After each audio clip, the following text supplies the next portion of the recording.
bien, bonjour. Nous nous retrouvons de nouveau pour la Namibie et les animaux chassables en Namibie. Et aujourd'hui, on va parler des félins, des prédateurs. Alors, il y a le lion,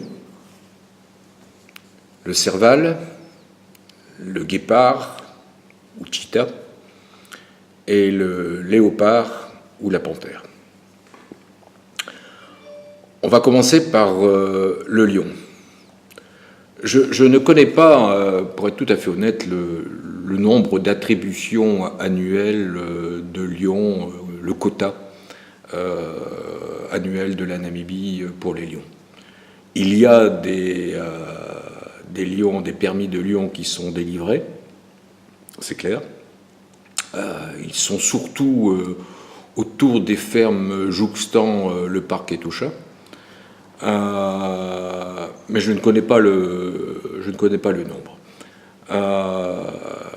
Et puis, puisqu'on parle du lion, je ne peux pas ne pas parler de la nouvelle réglementation imposée par notre ministre de l'Environnement, qui a tout simplement récemment, il y a un peu plus d'un an, interdit l'importation des trophées de lions en France. Alors sur ce point, je ne sais pas si cette réglementation elle est tout à fait constitutionnelle. La France fait partie de l'Europe. L'Europe, c'est Schengen. Le principe de Schengen, c'est la libre circulation des biens et des personnes entre les frontières. Bon, quand on a dit ça, je pense que vous avez compris que je ne pense pas que ça soit constitutionnel. C'est un objet personnel. Il rentre via la Belgique, via l'Allemagne ou un autre pays d'Europe. À partir de là, Schengen s'applique. Et dans le même registre, je prends l'exemple du Cameroun, où l'importation du trophée éléphant est aujourd'hui interdite. Bon, interdit d'importer n'est pas interdit de tirer, puisque le Cameroun, donne un permis de chasse pour l'éléphant comme pour le lion d'ailleurs. C'est la France qui ne donne plus de permis d'importation. Donc le chasseur qui tire un éléphant ou un lion au Cameroun, il prend une photo et le patron de chasse stocke à ce jour les pointes d'éléphant là-bas au Cameroun, avec toute la dangerosité que représente de stocker des pointes d'éléphant. Il finira un jour par se faire braquer par des gens qui savent qu'il stocke 2, 3, 4 paires de défense d'éléphants. Ou tout simplement, compte tenu que dans 3 à 5 ans, la loi n'évolue pas et que le chasseur n'aura aucune chance de récupérer ses trophées, il finira tout simplement par les vendre aux Asiatiques pour se rembourser un tout petit peu et surtout ne pas prendre de risque à stocker toutes ces valeurs en Afrique. Et quand on sait à quel point ce qu'on est capable de faire en Afrique pour une pointe d'éléphant, c'est des gros risques de stocker ça aujourd'hui chez soi. Voilà. Mais bon, pour revenir aux lions, ce sont en général des très gros lions, justement parce que jouxtant Etosha, donc ils ont énormément à manger, avec des belles crinières. Je n'ai jamais eu l'occasion ni d'en chasser ni d'en voir en Namibie. Il y en a pourtant, mais j'en parlerai peu parce que je ne connais pas suffisamment bien le sujet pour pouvoir vous conseiller là-dessus. Donc si vous avez des gens qui sont plus affûtés que moi sur ce point, discutez avec eux. Sachez que la réglementation que je vais vous expliquer après s'applique exactement comme au lion. Je vais vous détailler effectivement toute la loi namibienne sur les prédateurs et les félins, et donc les lions font partie de cette loi. Ensuite, il y a le Serval. Alors, le Serval, j'ai 30-35 ans d'expérience africaine, j'en ai aperçu 3, et puis en faire prélever un seul, en 30-35 ans d'expérience africaine. Donc on en parle peu de ce mini léopard qu'est le Serval. Il est classé en annexe 2 de la CITES. Il est rare, très furtif, nocturne. Et si vous avez eu la chance d'avoir pu prélever un Serval, ben vous êtes réellement un chasseur heureux. Je n'en connais pas beaucoup dans des collections pourtant importantes de trophées de Serval dans une collection. Nous sommes en juillet 2016. Depuis le 1er janvier de cette année, la Namibie a interdit la chasse au Serval et d'une manière générale tout animal nocturne. Alors l'Oryctérope vient d'être fermé, le Serval, comme je viens de le dire, mais aussi la hyène brune comme la hyène tachetée. Voilà, donc ce sujet, il va surtout être consacré sur le guépard et les léopards. On va juste commencer par les calibres avec le guépard. Le guépard est un animal fragile, aucunement dangereux pour l'homme. Blessé, pareil, c'est un animal réellement inoffensif pour l'homme. C'est un grand chasseur, le guépard. C'est certainement le plus grand chasseur. Et c'est certainement... Je le comparerai un petit peu à notre lynx ou à notre loup européen. On dit que... D'abord, pourquoi je le compare au lynx et au loup? Il ne prend que de la viande fraîche. Il ne revient pas, ou très très rarement, sur un animal qu'il a tué. Donc il tue quasiment tous les jours pour ne manger que 2 ou 3 kilos de viande, nécessaire pour la journée. Et le lendemain, voire le surlendemain ou plus tard, il recommence à chasser. Et c'est un grand chasseur. Dans les félins, c'est lui qui a le plus de succès. Une attaque sur 2 est un succès. Ce qui est de loin pas le cas pour le lion comme le léopard. Son habitat est très très large, hein, c'est 50 km². Et comme tous les félins, le mâle marque régulièrement son territoire.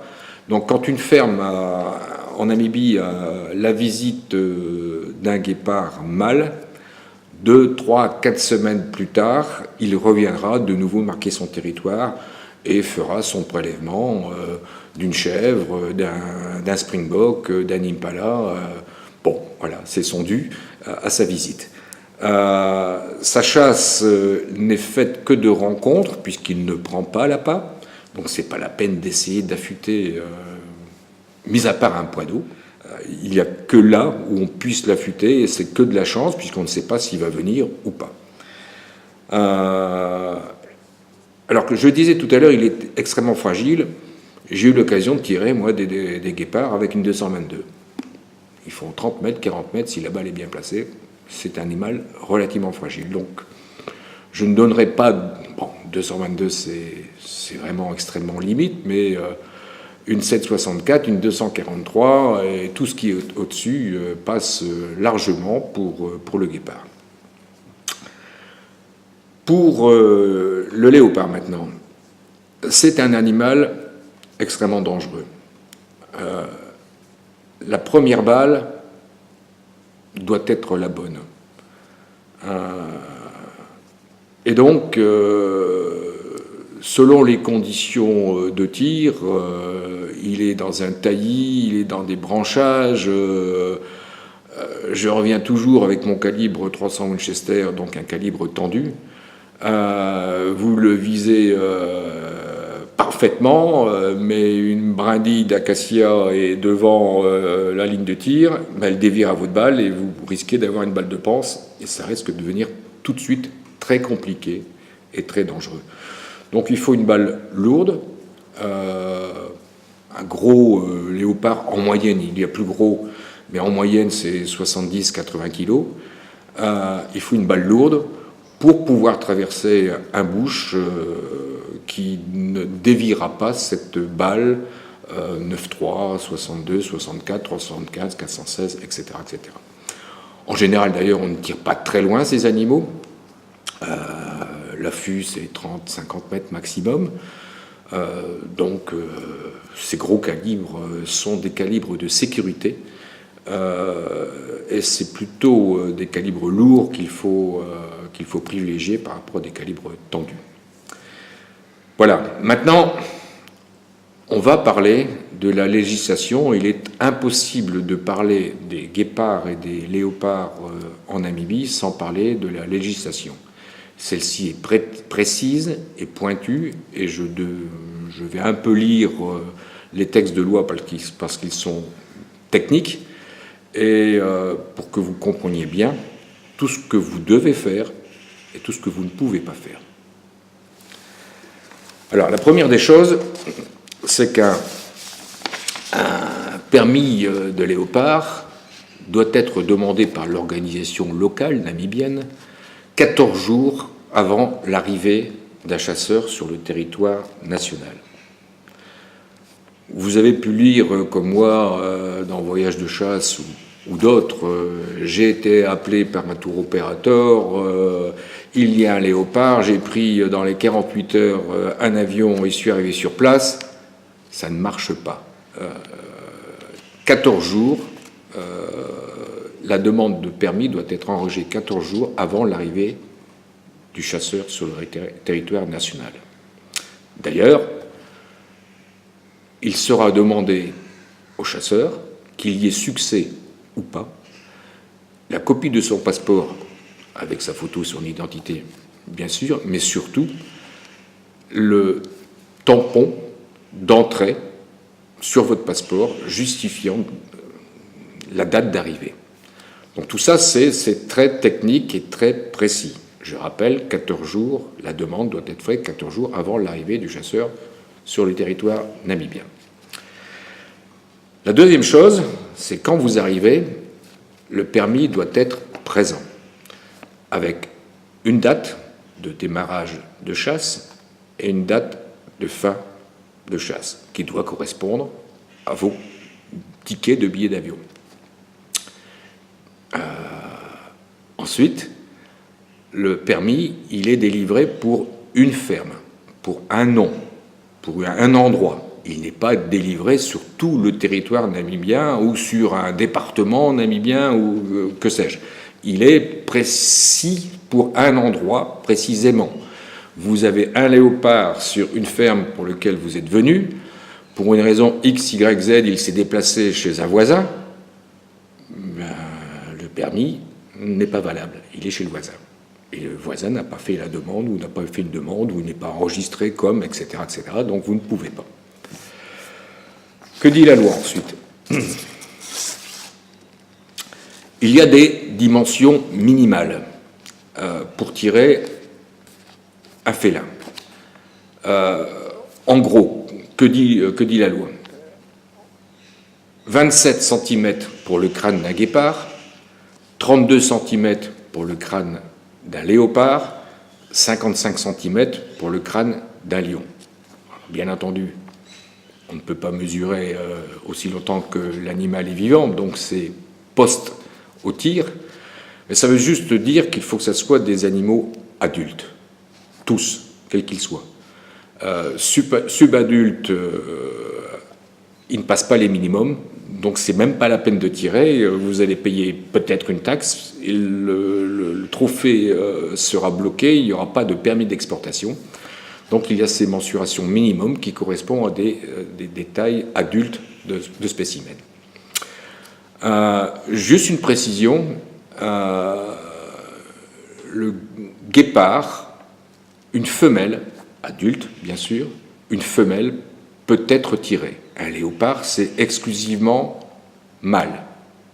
Je répète, un léopard, c'est exclusivement mâle, adulte. Un guépard peut être adulte, femelle ou mâle. Ensuite, que dit la loi? Un appât peut être utilisé, mais en aucun cas un animal vivant ne peut être utilisé comme appât. C'est-à-dire qu'une chèvre autour d'un piquet, c'est interdit. Mais également, ce qui est interdit, ce que cela sous-entend, c'est qu'une femelle guépard ou léopard en chaleur dans une cage pour attirer et que vous affûtiez autour de cette cage cette femelle en chaleur pour appâter un mâle, eh bien c'est interdit. Ensuite, un félin ne peut être chassé, tiré dans un rayon de 1 km tout autour de prédateurs vivants en captivité. Par exemple, à côté de Chivarango, il y a une ferme qui s'appelle CCF, Cheetah Conservation Foundation, donc qui est une réserve pour guépards qui sont en souffrance ou qui ont des problèmes, etc., etc., etc. Bon, mais dans un rayon de 1 km, il n'est pas possible de chasser guépards ou léopards. Ensuite, un félin peut être traqué, pisté, suivi ou affûté, mais sans chien, ni à cheval, et sans voiture, hélicoptère ou avion. Je répète, un félin peut être traqué, pisté, suivi, affûté, mais la chasse au chien et avec cheval ou véhicule motorisé ou avion ou hélicoptère est interdite. Il n'y a pas d'exception à ça. La chasse au chien, au léopard comme au guépard, elle est interdite. Il n'y a pas d'exception à ça, je répète. Ensuite, la chasse au félin est ouverte 30 minutes avant le lever du soleil et est fermée 30 minutes après le coucher du soleil. C'est-à-dire que la chasse de nuit est tout simplement interdite. Un félin élevé en captivité ne peut être chassé. Ça va de soi, mais vu les lions en cage, comme certains guépards lâchés devant les chiens, etc., etc., ça méritait d'être précisé. Un félin élevé en captivité ou pris en captivité ne peut être chassé. Un félin ne peut être drogué sous quelque forme qu'il soit. Un félin ne peut être chassé lorsqu'il a été restreint dans ses mouvements naturels. Qu'est-ce que ça veut dire? Ça veut dire que un félin qui était pris, un guépard ou un léopard qui était pris par un fermier dans une cage et qui l'a revendu à quelqu'un qui exerce la chasse, et qui, avant de le lâcher dans le bush, lui tire une balle de 22 dans la patte ou dans la queue pour éviter toute forme de balancier, de balancement, etc., d'équilibre, ben c'est interdit. Je répète, un félin ne peut être chassé lorsqu'il a été restreint dans ses mouvements naturels. Je l'ai dit tout à l'heure, un permis de chasse félin n'est valable que sur les territoires, donc la ferme ou la zone inscrite sur le permis. Ensuite, il y a la séance photo lorsque le guépard ou le léopard a été tiré. Il y a 6 photos officielles qui doivent être faites et prises. Ces photos sont réellement analysées, elles doivent être claires, on doit bien voir le numéro du tag. Alors le tag, je vous ferai voir par la suite à quoi ça ressemble. C'est une petite plaque métallique où est écrit un numéro de 1 à 250, ensuite un numéro 250 et ensuite une année. Alors le numéro de 1 à 250, ben, c'est le numéro de permis, le nombre de permis qui ont été attribués. Vous avez un tag qui a le numéro 45, ben, vous avez le numéro 45, la 45e demande de permis léopard sur 250 autorisés de l'année 2016 par exemple. Voilà. Donc vous devez être en possession de tout cela. Et quand vous arrivez, vous avez l'obligation de signer un document comme quoi vous avez lu, accepté et compris l'ensemble des règles qui régissent la chasse aux félins. Tout ceci pour vous engager à pratiquer une chasse conforme au règlement namibien. Alors, à chaque photo, chaque fois que je vous parlerai d'une photo, je vous montrerai ensuite la photo correspondante. La première photo, c'est l'animal allongé sur le côté droit, montrant parfaitement les pattes, parce que les pattes sont assez sensibles quand ils sont pris en cage, donc pour bien faire voir qu'ils n'étaient pas pris en cage, il faut montrer l'animal de tout son corps, avec les pattes parfaitement visibles, et le numéro du tag également visible sur la photo.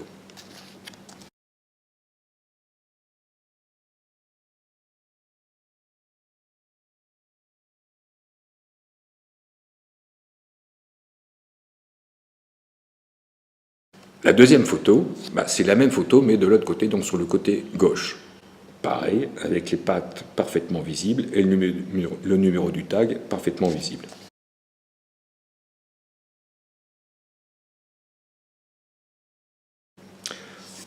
Ensuite, la photo numéro 3, spécialement pour le léopard, doit montrer le scrotum, c'est-à-dire les couilles du léopard, avec le numéro du tag à côté du scrotum.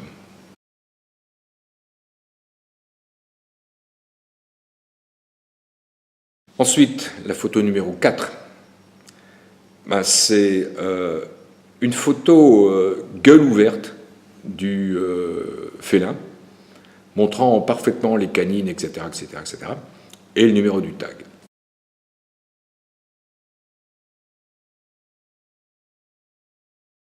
La photo numéro 5, c'est la photo de la tête, prise le plus proche possible pour voir toute la tête de l'animal.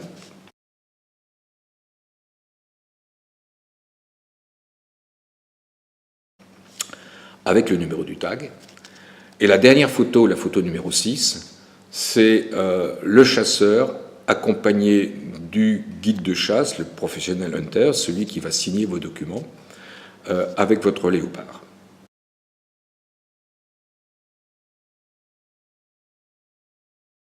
Et le piège, piège, comme quoi le félin qui était chassé et photographié était tiré et tué par nous, le guide et le chasseur, en plein accord avec les conditions de permis de chasse sur la chasse au félin. Je répète que le félin a été chassé et photographié et tiré en plein accord avec les conditions de permis de chasse sur la chasse au trophée de félin. C'est parfaitement clair. Vous vous engagez par votre signature sur une déclaration un peu sur l'honneur, comme quoi vous avez chassé en plein accord avec les règles définies par la loi namibienne. Alors, vous avez pu lire, comme moi, dans certains magazines de chasse, que certaines fermes avaient un droit une dérogation et qui leur permettait de chasser le guépard ou le léopard au chien. C'est faux, archi faux. Il n'y a aucune dérogation.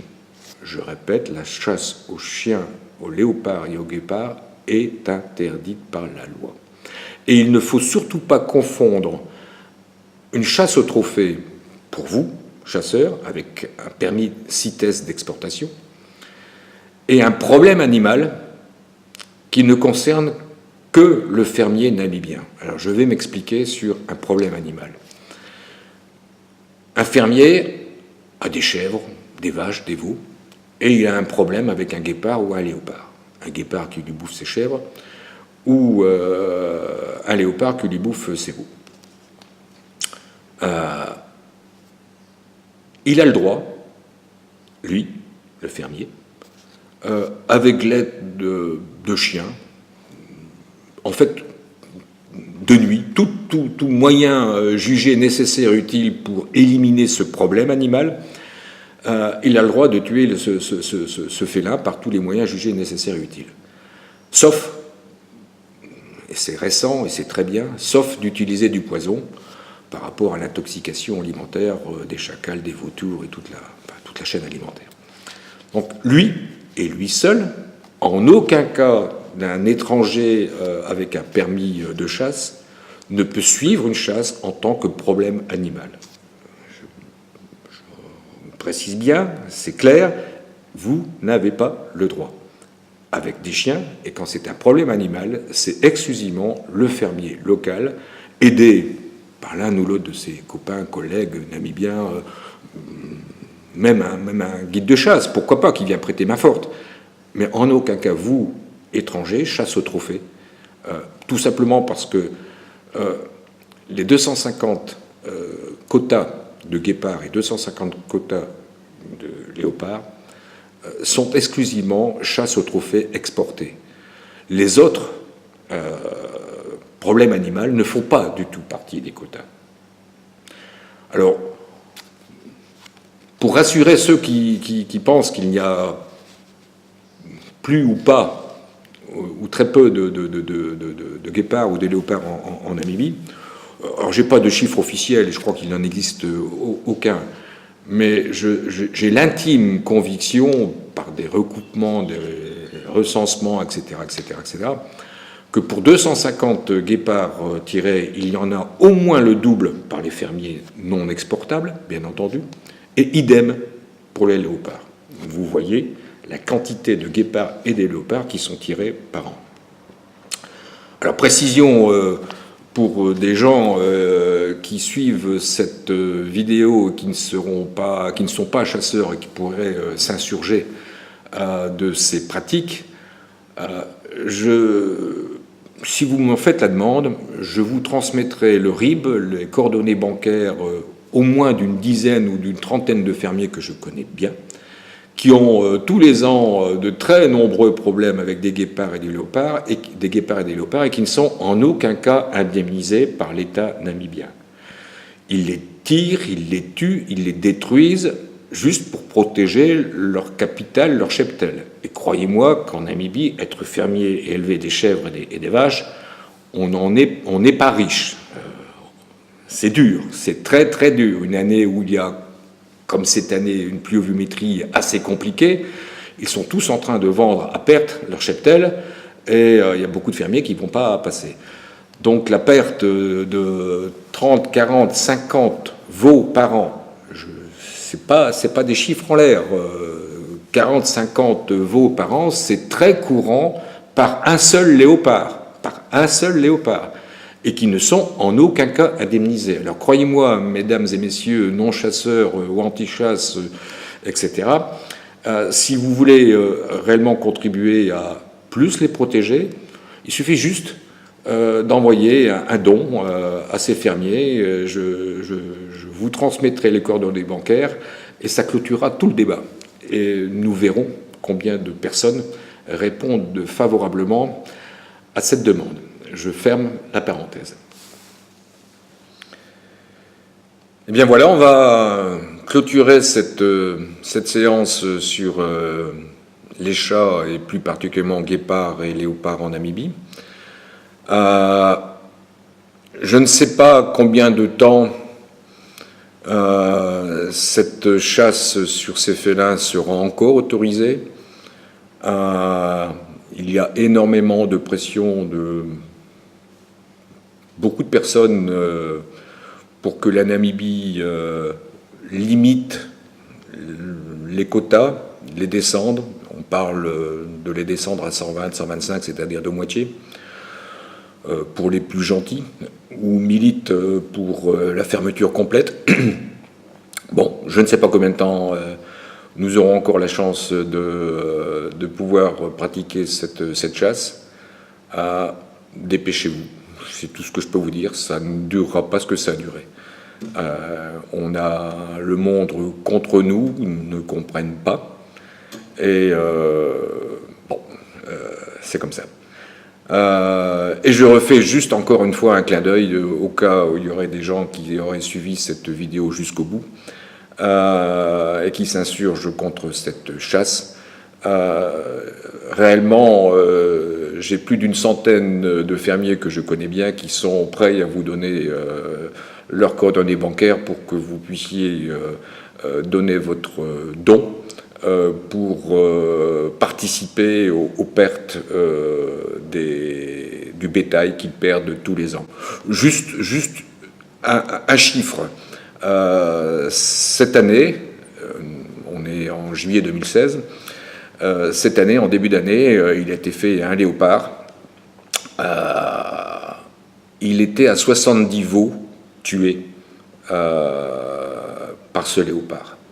70 veaux, nullement indemnisés par l'État namibien. Alors, si l'État namibien voulait réellement plus protéger cette espèce soi-disant en voie de disparition, croyez-moi que la première chose qu'il ferait, c'est d'indemniser les fermiers pour qu'ils ne les tuent plus. Ils ne sont en majeure partie pas chasseurs, ces fermiers, ces 10 fermiers. C'est juste une protection. Eh bien voilà, on va clôturer là-dessus. C'est la 5e session. Elle est un peu complexe, elle est un peu technique, parce que les lois sont complexes et techniques. Et à bientôt pour une prochaine session dans ces prochains jours. Au revoir.